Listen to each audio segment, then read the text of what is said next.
Good evening. Tonight, for the first time in a KFOX 14 exclusive interview, we are hearing from the victim in a Las Cruces shooting.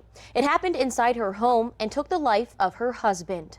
KFOX 14 News at 5's Jonathan Mejia is live in South Central El Paso with wife Fatima Ortiz says all she wants is justice for her husband.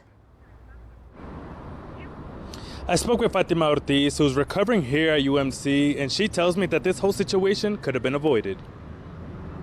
I'm not 100. I'm recovering slowly, taking it a day at a time. But I'm getting there with God's grace, and I'm blessed to be alive. Those were the words of Fatima Ortiz. Court documents say she and her husband, Carlos Pichardo, were shot at their home in Las Cruces over the weekend. Investigators say their neighbor, James Theriot, pulled the trigger.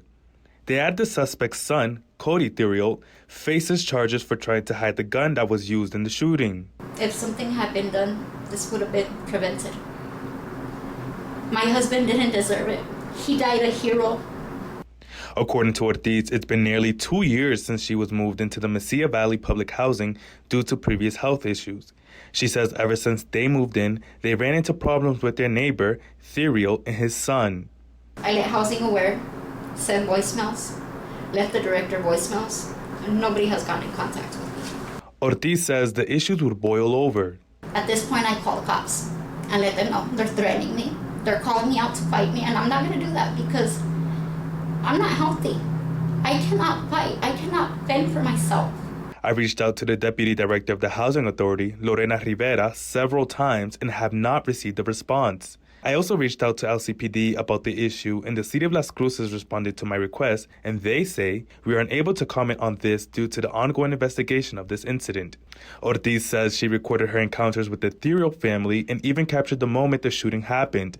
Las Cruces police has her phone. And if you had the opportunity to talk to Carlos Pichardo one more last time, what would you like to say to him? Sorry this happened to you, my love. And I just wish this had never happened. You didn't deserve this. At all did you deserve this. Ortiz tells me her husband was enrolled for school this fall and he was looking to get into the medical field as well as taking up welding as a hobby. As for James Theriot, he was left free on unsecured bond, according to Las Cruces Sun News. For now, reporting live in South Central El Paso, Jonathan Mejia, KFOX 14 News at 5.